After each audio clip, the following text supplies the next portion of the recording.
coming to a halt at the pretty position of Mukungu. At Mukungu we were stopped on the fifth day. We were asked for honga, or tribute.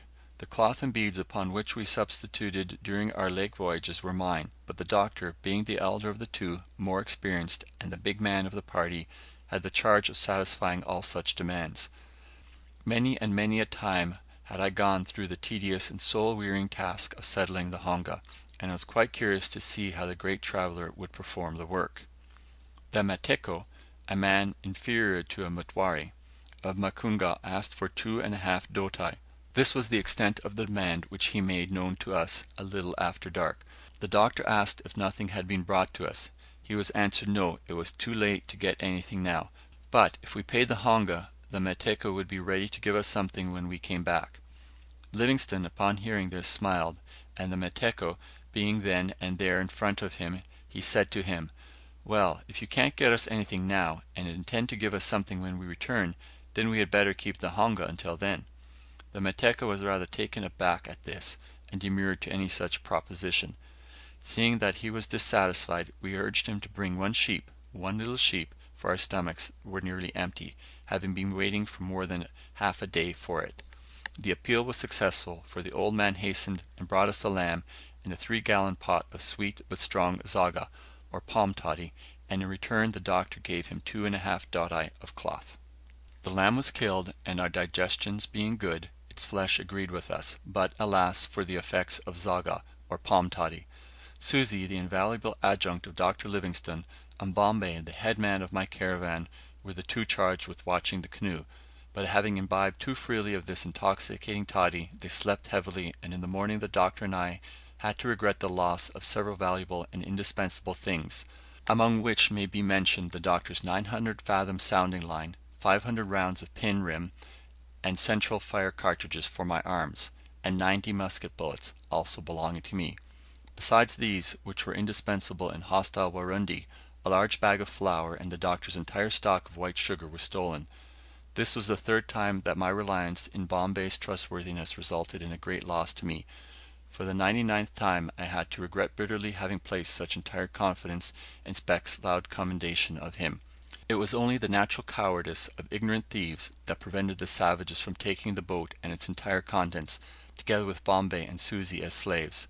I can well imagine the joyful surprise which must have been called forth at the sight and exquisite taste of the Doctor's sugar, and wonder with which they must have remarked the strange ammunition of Wasungu.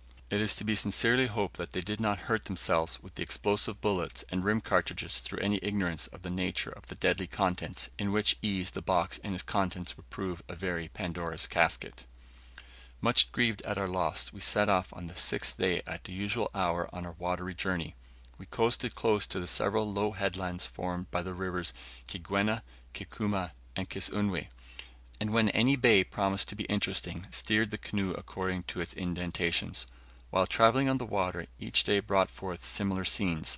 On our right rose the mountains of Urundi, now and then disclosing the ravines through which the several rivers and streams issued into the great lake; at their base were the alluvial plains, where flourished the oil palm and grateful plantain, while scores of villagers were grouped under their shade.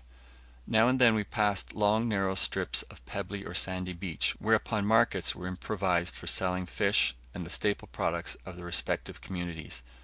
Then we passed broad swampy morasses formed by the numerous streams which the mountains discharged, where the matete and papyrus flourished. Now the mountains approached to the water, their sides descending abruptly to the water's edge; then they receded into deep folds, at the base of which was sure to be seen an alluvial plain from 1 to 8 miles broad. Almost constantly we observed canoes being plunged vigorously close to the surf, in fearless defiance of catastrophe, such as a capsize and gobbling up by voracious crocodiles. Sometimes we sighted a canoe a short distance ahead of us, whereupon our men, with song and chorus, would exert themselves to the utmost to overtake it. Upon observing our efforts, the natives would bend themselves to their tasks, and paddling, standing and stark naked, gave us ample opportunities for studying at our leisure comparative anatomy. Or we saw a group of fishermen, lazily reclining in puris naturalibus on the beach, regarding with curious eye the canoes as they passed their neighbourhood.